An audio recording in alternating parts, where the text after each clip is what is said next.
kind of interesting that they gave up the Jets did this much for a guy who admitted he didn't want to play for the Packers anymore. And I just think Brian Gutekunst did an amazing job of getting what he got from the Jets, considering that Rodgers said he wasn't going to play for them anymore, and it's getting $60 million off of their cap. How did you analyze this trade when you saw it, and do you think kind of the Jets got fleeced a little bit? Well, I'll say two things that are not mutually inconsistent. I agree with you that the Packers did a good job. They had the need to move on for the reasons that you just said, as well as other reasons, and they did a good job drawing compensation for that.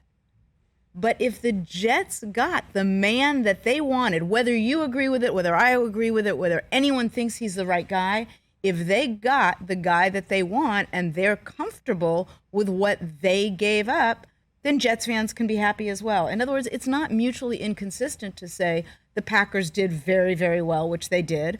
But if the Jets are fine with what they gave up and they're happy, well, then there you go. Everybody can be happy. Yeah, it's kind of our job to just analyze it and break it down. But ultimately, like you said, if Rodgers takes them to the AFC Championship game or they go to the Super Bowl or maybe they even win it, then it really doesn't matter how many first-round picks they gave up, right? Because in the end, it's all about, chasing. Well, and that sort of goes back to the Rams from a couple years ago when everyone was so critical of the Rams doing all they did and giving up picks. But you know what?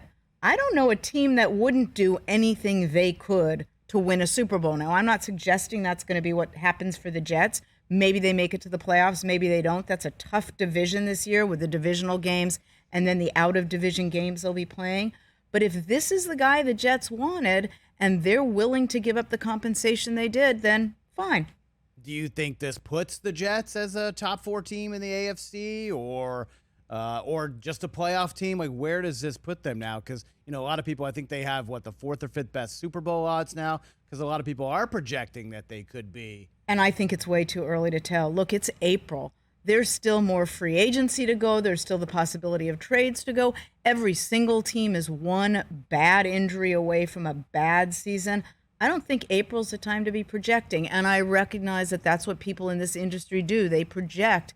I just think it's too early to tell. I mean, there's still a couple more a week left in it. What are we going to talk about? I mean, come on, we got to speculate. But this is all guys do is they want to speculate and talk about it. I'm always too nervous to prognosticate because you're an injury away. Some kind of change happens. Like, I don't want to look like an idiot at the end of the season. Well, and I think it's not for me a nervousness. It's a, maybe hearkening back to my legal training and wanting to say, objection, Your Honor, calls for a hypothetical. Right, of course. Also, I feel like the Jets had to do this for all those miserable fans like Rich who sit there losing year after year.